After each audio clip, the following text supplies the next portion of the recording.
귀한 찬양에 큰 은혜 받으신 줄로 믿습니다. 이 시간 우리 하나님께는 영광을, 또 우리 찬양대에겐 격려의 마음 담아서 크게 박수 한번 할까요?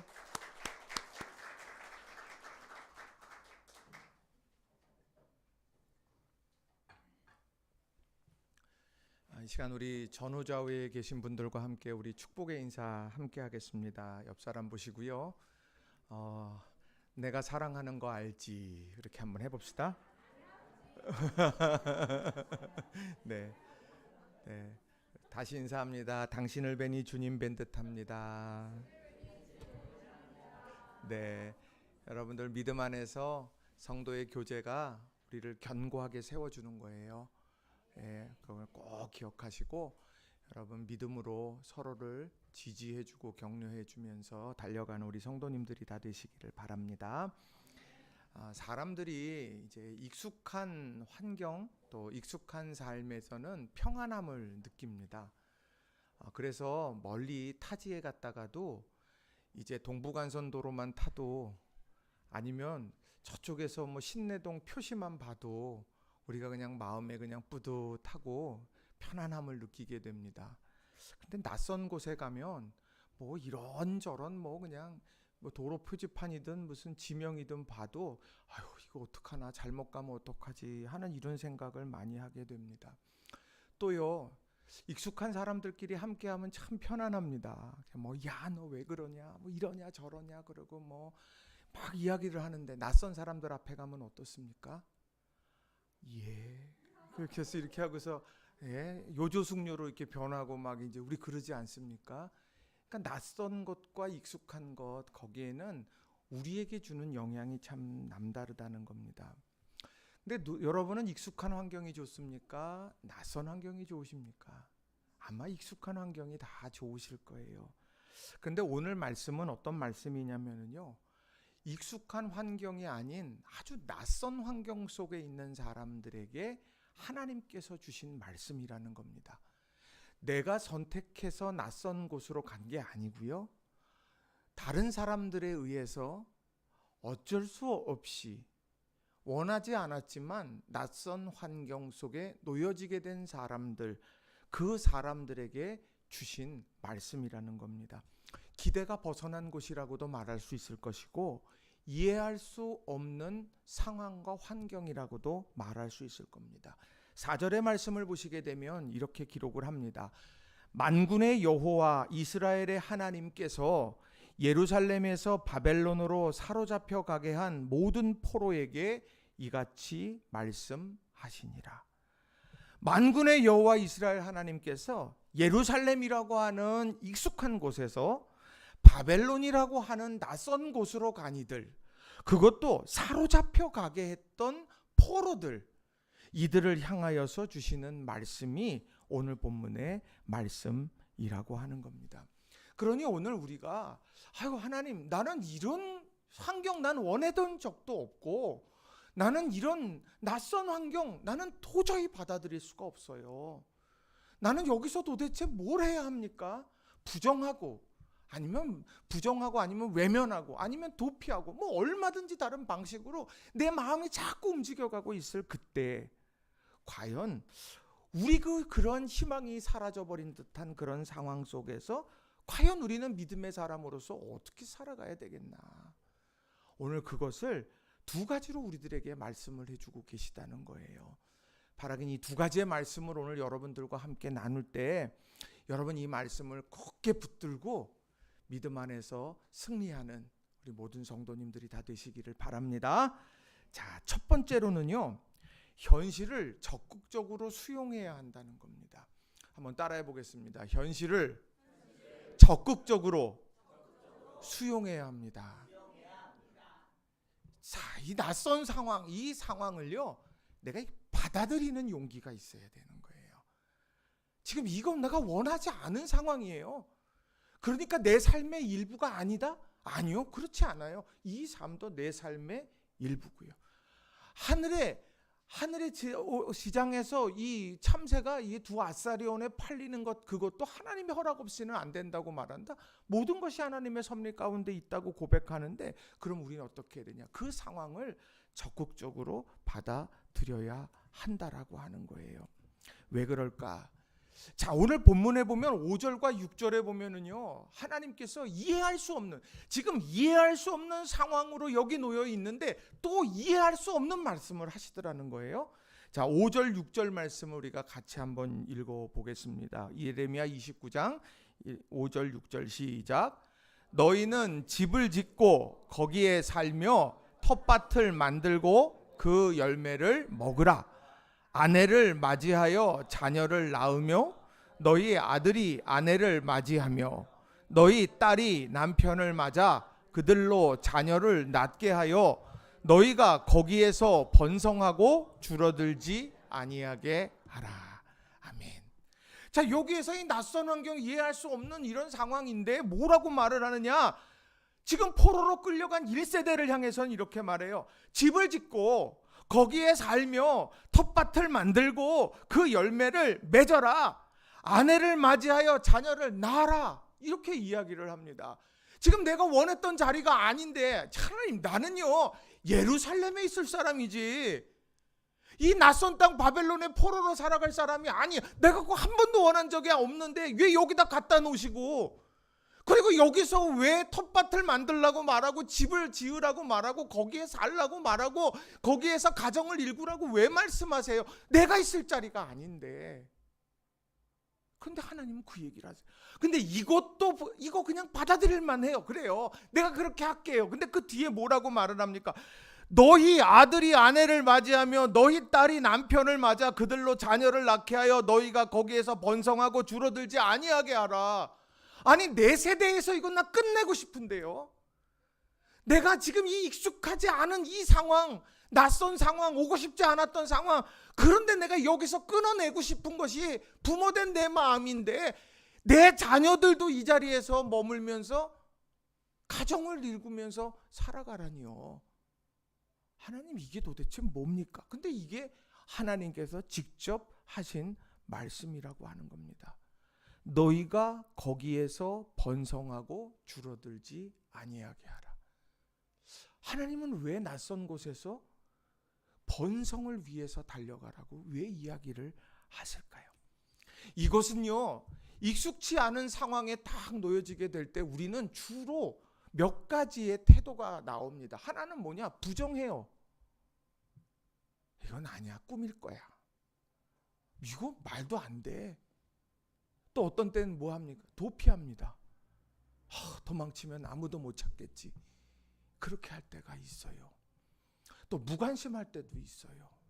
우리가 여러 가지 이런 다양한 반응들이 나오게 됩니다. 그런데 성경은 뭐라고 분명하게 말씀하냐? 낯선 상황에 놓여 있다 해도 넉놓고 살지 말라는 거예요. 낯선 상황에 놓여져 있을 때 내가 신앙인으로서의 그런 어떤 신앙의 중심들 흐트러지지 않게 하라, 그 이야기를 말씀하고 있다는 겁니다. 왜요? 거기서 번성하게 되는 것 왜 그럴까? 그게 바로 약속의 때가 왔을 때에 우리가 믿음 안에 설 수 있는 비결이 된다는 거예요. 왜 우리들이 현실을 수용해야 되냐? 그 현실을 수용하는 그 가운데에서 믿음의 뿌리를 깊이 내리고, 그리고 그 내려놓고 우리들이 거기에 정착하면서 거기에서 힘있게 미래를 바라보면서 일어설 수 있어야 한다는 겁니다. 성경을 읽어가다가 여러분들께서 존경하는 성경의 인물이 있다고 하면 누구를 떠올리십니까? 저는 뭐 여러 사람이 있지만 다윗이라고 하는 사람 참 좋아합니다. 뭐 요셉도 좋아하고 뭐 좋아하는 사람 천지예요. 근데 거기에서 정말 중요한 건 이 다윗이라고 하는 사람이 고난이 없는 사람이었을까? 질문해 보면 아니요. 저보고 만약에 너 다윗처럼 세워줄 테니까 다윗처럼 고난받아 그러면 선뜻 대답하기 어려울 것 같아요. 욥이 갑절의 축복을 받았어요. 그러니 욥이 경험했던 것, 그 아픔과 고난을 여러분 경험하십시오. 그럼 여러분 아멘 쉽게 하실 수 있겠습니까? 못해요. 정말 어려운 일이거든요. 그런데 다윗이 고난 중에 이 믿음의 깊은 뿌리를 내렸던 곳이 있습니다. 그게 어디냐면 아둘람이라고 하는 곳이에요. 아둘람. 이 아둘람이라고 하는 곳에 대해서 성경에 보면 이런 기록이 있습니다. 사무엘상 22장 1절과 2절에 이렇게 말씀합니다. 같이 한번 읽어볼까요? 그러므로 다윗이 그곳을 떠나 아둘람 굴로 도망하매 그의 형제와 아버지의 온 집이 듣고 그리로 내려가서 그에게 이르렀고 환난당한 모든 자와 빚진 모든 자와 마음이 원통한 자가 다 그에게로 모였고 그는 그들의 우두머리가 되었는데 그와 함께한 자가 400명 가량이었더라. 아멘. 아둘람이라고 하는 이 굴은 어떤 굴이냐면 이 다윗이라고 하는 사람이 사울 왕의 사위가 됐습니다. 그런 신분을 얻었어요. 그런데 그의 삶은 그 신분보다는 처참한 상황을 맞이했습니다. 뭐냐? 자신의 장인인 사울 왕이 자신을 죽이려고 하고 있고 그래서 도피하면서 이리저리 움직여가고 있는 인생에 있어서 가장 힘든 순간이라고 말할 수 있습니다. 그래서 그가 마치 떠밀려서 가듯 갔던 곳이 어디냐? 아둘람 굴이라는 거예요. 근데 그 아둘람 굴에 다 가게 됐는데 거기 보면 오늘 사무엘상 22장 1절에 보면 다윗이 그곳을 떠나 아둘람 굴로 도망하매, 그러니까 준비되어져서 갔던 자리가 아니에요. 도망치듯 갔던 자리였어요. 뭐가 준비됐겠습니까?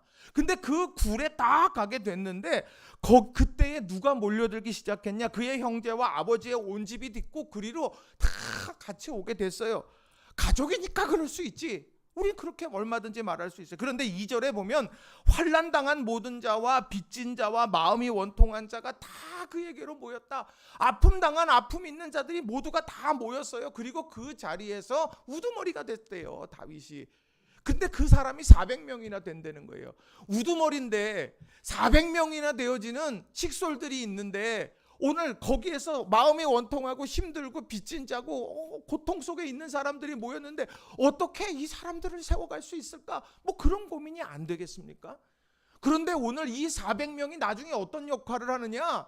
왕이 되어졌을 때에 그 왕으로서의 모든 사역을 감당할 때에 적재적소에서 하나님께서 세워주신 믿음의 동역자들이 되었다라고 하는 거예요. 지금 당장에 빚진 자고 지금 당장에 환난당한 자고 지금 당장에 힘겹게 살아가는 이들이었는데 그들이 아둘람굴에 모여서 함께 살아가면서 그 자리에서 믿음으로 그 자리에서 살아가게 될 때 결국에는 그들을 통해서 하나님의 놀라운 역사들을 함께 경험하고 만들어가게 했다라고 하는 거예요.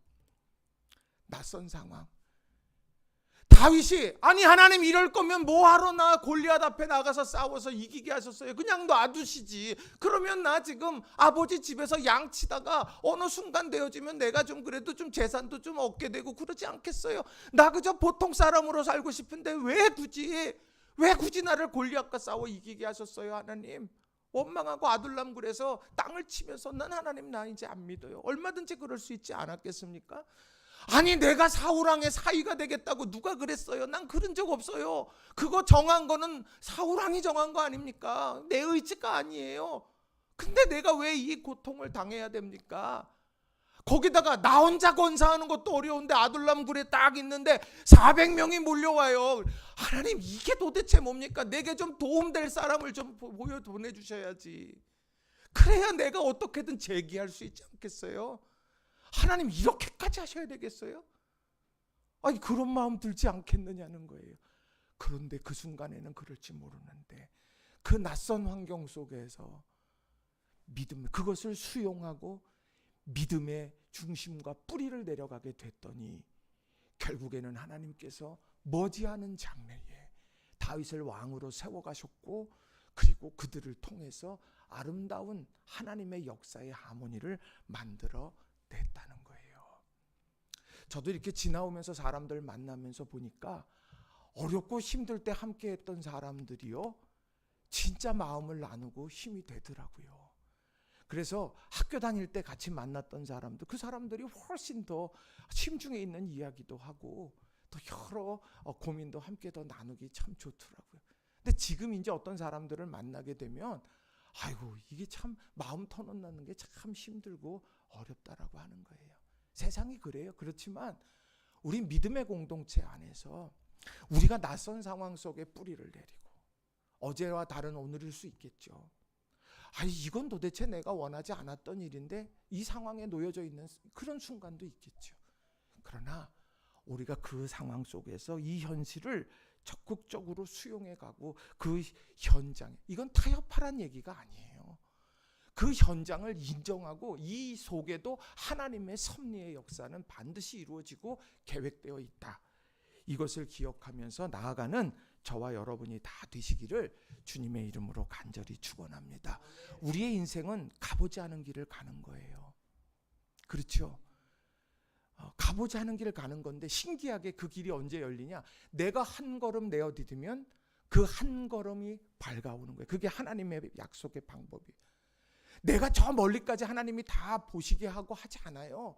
하나님은요, 오늘 이 한 걸음 가게 되면 그만큼의 짙어 있었던 안개를 거두어 주시고 보여주게 하시는 거예요. 그게 영적인 원리라는 겁니다. 우리 사랑하는 성도님들, 지금 우리의 상황에 대해서 그래, 이 상황도 내 삶의 일부다. 그것을 붙들고 인정하고, 그리고 이 상황 속에서 하나님께서 어떻게 역사를 펼쳐가실지 그때를 바라보며 오늘 뿌리를 깊이 내려가는 저와 여러분이 다 되시기를 주님의 이름으로 간절히 축원합니다. 자, 두 번째는 뭐냐? 낯선 상황에서도 하나님의 약속을 믿고 기도해야 한다는 겁니다. 한번 따라해 보겠습니다. 낯선 상황에서도 하나님의 약속을 믿고 기도해야 합니다. 아멘. 이 성경을 읽어가다 보면은요, 이 하나님 어떻게 이런 말씀을 이 순간에 하실 수 있을까? 이게 몇 번 이게 있어요. 그게 뭐냐? 제가 이렇게 쭉 읽어가다가 그 홍해를 가르는데 홍해 앞에 딱 섰어요. 근데 진을 어떻게 치라고 이야기하냐면 해변가에다 진을 치라고 말합니다. 이 말도 안 되는 일이에요. 노출돼가지고 내가 어떻게 죽을지 모르는 건데 거기 다 거기다가 해놓고서는 뒤에서 갑자기 그냥 막 애굽의 병사들이 와서 죽이려고 달려오고 있어요.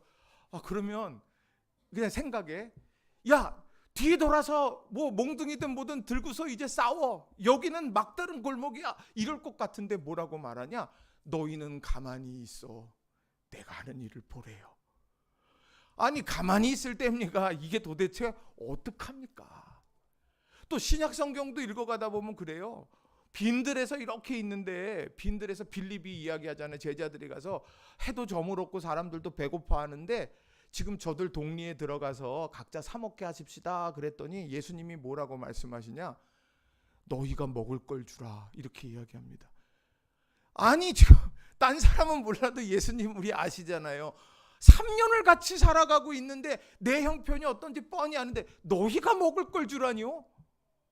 그런데 오늘 홍해 앞에서도 빈들에서도 생각지도 못했던 그 하나 주님의 음성 앞에 그걸 아멘하여 붙든 이들을 통하여서 하나님은 놀라운 역사를 만들어 가셨다는 거예요. 홍해를 가르고 지나가게 하셨다는 거예요.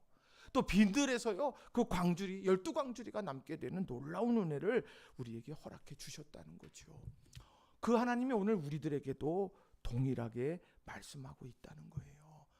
오늘 본문에 보면요, 이 기대 밖의 얘기를 하세요. 자, 7절 말씀을 같이 한번 읽어보겠습니다. 7절 말씀, 29장 7절 읽겠습니다. 시작.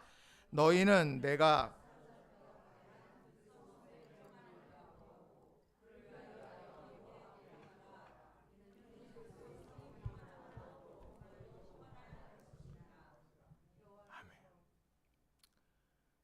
뭐 하래요? 누굴 위해서요? 난 누군데요? 포로인데. 나는 포로고 잡혀왔는데. 그리고 나는 여기 있을 사람이 아닌데 지금. 그리고 난 돌아가야 되는데. 그런데 기도하래요. 뭘 위해 기도하냐? 그 성읍의 평안을 위해서 구하고. 아니, 이 성읍이 평안하면 내가 돌아갈 길이 없는 것 같은데. 여호와께 기도하라. 이는 그 성읍이 평안함으로 너희도 평안할 거다. 난 여기 계속 있고 싶지 않은데. 그런데 오늘 기도하라고 말씀을 한다는 거예요. 이게 뭘까? 적극적인 노력이라는 거예요. 우리는 하나님 얘가 텃밭 만들 수 있고 집 지을 수 있고 여기 거주할 수 있어요. 내가 여기서 가정 이룰 수 있어요. 근데 평안을 구하는 기도까지는. 그런데 평안을 구하는 기도를 하랍니다. 왜요? 하나님이 이 땅 가운데 내가 머물고 싶지 않은 이 자리일지라도 이 자리에 하나님의 능력의 역사가 일어나기를 기도하고 구하라는 거예요. 이게 중요한 거예요. 이게 역사를 바꾸는 가장 중요한 비결이 되더라는 거죠. 우리는 우리에게 아픔 준 사람, 여러분 우리가 무관심할 수는 있어요. 나 잊어버려야지. 근데 사랑하는 거 가능할까요? 그런데 그렇게 하라고 말을 해요. 왜요? 그것이 바로 오늘 하나님의 역사를 만들어내는 비결이 되는 거예요. 오늘 나를 끌어와서 이곳에 머물게 했던 적국을 향하여서 기도하라고 말합니다. 왜요? 그게 하나님의 놀라운 역사를 만들어내는 통로기 때문인 거예요.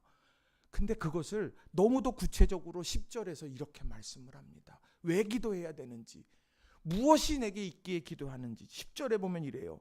여호와께서 이와 같이 말씀하시니라. 바벨론에서 70년이 차면 내가 너희를 돌보고 나의 선한 말을 너희에게 성취하여 너희를 이곳으로 돌아오게 하리라.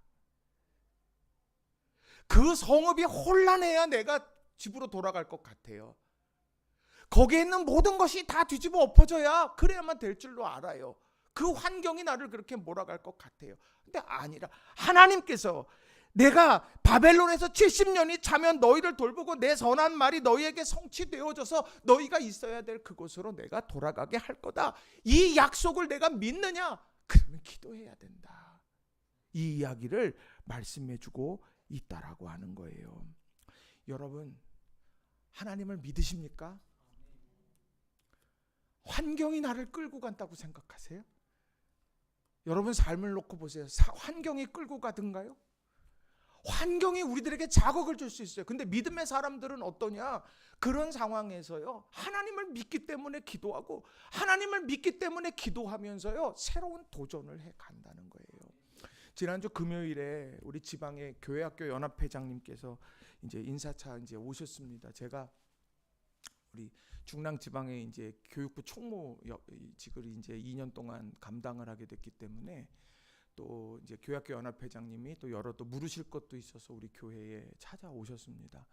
그래서 처음에 딱 오셨는데 오셔서 이제 커피 또 우리 온담 커피 세계적인 커피를 둘이 나누면서 이렇게 쭉 앉아가지고 우리 교회에 교회학교가 있느냐부터 시작해서 왜냐하면 많은 교회들이 교회학교가 문을 닫았거든요.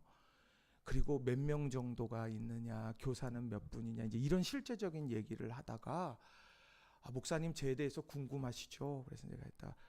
그럼요. 뭐 또 누구신지 알면 좋죠. 그러면서 이제 서로 이제 이야기들을 나누기 시작했습니다. 근데 이분이요, 굉장히 유명한 분이더라고요. 뭐냐, 무슨 한경 TV하고 뭐 무슨 뭐 이런 한 7년여 동안 방송에서 이 보험하고 무슨 뭐 경제의 전문가로서 뭐 많은 이렇게 강연들도 하고 하는 그런 분이시더라고요. 그래서 그래서 그런 일을 하신다 그래서 그럼 제가 오늘 이렇게 커피 한 잔에 만나는 게 참 복된 일이네요. 그랬더니 웃으면서 그냥 그래도 주님께서 이거 맡겨 주셔가지고 하게 돼서 이렇게 목사님하고 얼굴 뵈서 참 좋습니다. 이제 이런 얘기를 나눴어요.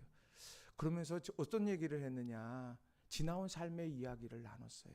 그러면서 40대 중반에 자기의 인생의 모든 것이 다 무너지는 아픔을 느꼈다는 거예요. 빚만 수억이 있고 직장도 모든 것도 다 무너져 내려가지고 이거 정말 내가 어떻게 사나, 그렇게 자포자기하는 심정으로 있었던 적이 있었답니다. 근데 지금 얼굴 봐갖고 전혀 그렇지 않은데, 그런데 그 장로님께서 하는 얘기가, 목사님 그때 내가 그 절망의 구렁텅이에서 헤어나오지 못할 것 같았는데 그때 내가 그래도 믿음 생활하는 사람이고 하나님을 믿는 사람이니까 내가 하나님 앞에 기도해야 되겠다 하고서 기도의 자리를 나가서 기도했대요. 그리고 그동안에 멈추었던 교회학교 교사, 중고등부 교사, 내가 그걸 다시 한번 붙들어야 되겠다 하고서 이제 딱 가서 중고등부 교사를 딱 시작하게 됐다는 거예요. 기도하고 그리고 중고등부 교사를 쭉 하면서 동시에 마음에 노방전도 하라는 마음을 주셔서 노방전도를 하러 다니셨대요. 그런데 5천 원이 필요한데, 초코파이를 하려면 5천 원이 필요한데 5천 원이 없었다는 거예요. 그래가지고 하나님, 우리 가정이 잘 되게 해주세요. 우리 자녀가 잘 되게 해주세요. 뭐가 잘 되게 해주세요. 그 기도보다 하나님, 내가 오늘 주의 복음을 증거하고 싶은데 5천 원이 없어요. 하나님, 내가 이 초코파이 한 상자 살 수 있도록 하나님께서 내게 은혜 주세요. 그렇게 하면서 그런 것을 하나하나 경험해 가면서 노방전도를 계속했대요. 그러니까 자리를 지켰다는 거죠. 기도의 자리, 그리고 중고등부 교사의 자리, 노방전도의 자리를 지켰다는 거예요. 근데 재미난 게 이 평교사가 가가지고 복음을 전하고 초코파이를 나누니까 누가 제일 마음에 부담을 갖겠어요? 부장 선생님 마음에 무거운 이제 이렇게 짓누름이 있고 누가 있고 그래도 한 사람, 두 사람이 같이 이렇게 모여서 쭉 다니면서 이제 아이들에게 복음을 전했다는 거예요. 그러면서 하는 얘기가, 그러면서 하나님께서 내게 새로운 전환점을 주셨다. 그게 뭐냐? 길이 하나씩 다시 열리더라는 거예요. 이분은 원래 법대 출신인데 사법고시에 도전했는데 실패해서 결국에는 은행으로 들어갔고 17년 동안 은행에 들어갔는데 일하다가 이제 뭐 여러 상황 때문에 이제 나오고 보험과 경제 전문가로서 이제 서게 되는데, 이 과정 속에 너무도 힘든 그런 과정이 있었는데 이 지켜내야 될 자리를 지켜내면서 달려갔더니 하나님께서 그래도 이 어려운 상황에 내게 주신 은혜의 약속이 있겠지, 이걸 붙들고 달려갔더니 하나님께서 하나하나 풀어주시더라는 거예요.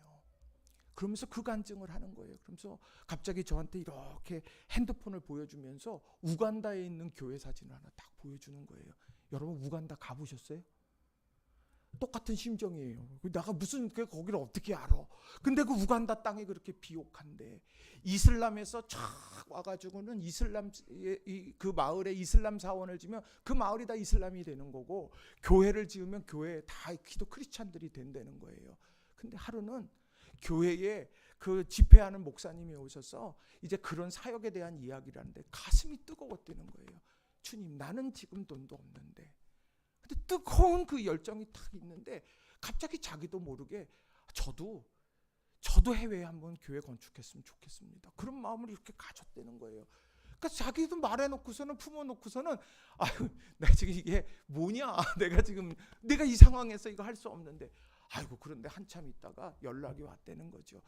은행에 17년 동안 다니다가 나올 때 은행에 여러 문제가 있어가지고는 나올 때 받아야 될 것들을 못 받고 나왔다는 거예요. 그게 한 50여 명이 그랬다는 겁니다. 자기가 아는 사람들이.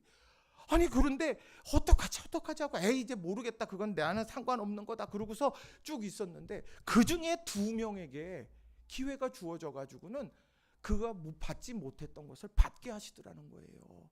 그때 한 교회를 건축해 나가는 게 1,500만 원이 드는데 1,700만 원이 딱 해갖고 갑자기 생겼대. 가슴이 너무 뛰어가지고 하나님께서 하신 일이다. 그래서 그것으로 우간다에 교회를 딱 졌다는 거예요. 그리고선 한 2년 정도 있다가 봉헌식을 하러 거기에 갔는데 거기에 가가지고 너무 가슴이 뜨거워졌다는 거예요. 이런 얘기들을 계속하는 거예요.